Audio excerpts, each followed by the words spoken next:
আমার ক্যাটারিংয়ের রান্নাগুলো কেমন হয় তোমাদের দেখিয়ে নিয়ে আসি। প্রথমেই ছিল বেবি নান, আর সঙ্গে ছিল কিমা চানা মশালা। কিমা চানা মশালার কালারটা কিন্তু দারুণ এসছে। ফিশ ব্যাটার ফ্রাই ছিল, অবশ্যই পিওর ভেটকির। থিকনেসটা তোমরা দেখে নাও, পুরো পিওর ভেটকি দিয়ে আমরা কাজ করেছি। স্টিম রাইসও রেখেছিলাম, কিন্তু বাসন্তী পোলাওই বেশি প্রেফারেবল, সেই জন্য বাসন্তী পোলাও নিয়ে নিলাম। আর ছিল ভেটকি পাতুরি। ভেটকি পাতুরি কিন্তু আমাদের পিওর ভেটকি দিয়ে হয়।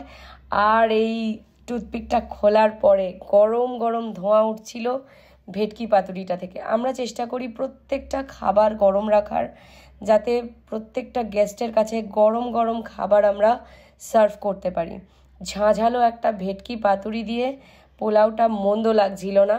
এবারে আসলো শো স্টপার, যেটা ছাড়া বাসন্তী পোলাও একদম মানায় না। আর আমাদের বাসন্তী পোলাও হয় একদম পিওর গোবিন্দভোগ চালের, আর তার সঙ্গে লাল লাল ঝাল ঝাল মাটন কষা। মাটনটা খুব সুন্দর করে আমরা সেদ্ধ করি, যাতে কারুর খেতে কোনো অসুবিধা না হয়। ইনি ছিলেন আমাদের হোস্ট, ভীষণ ভালো লেগেছিল তার। সঙ্গে ছিল ফ্রুট চাটনি, পাঁপড়, হট গোলাপ জামুন আর সন্দেশ। টাটা বাই বাই বলে 12টার সময় আমরা কলকাতার রাস্তা দিয়ে বাড়ি চলে এলাম।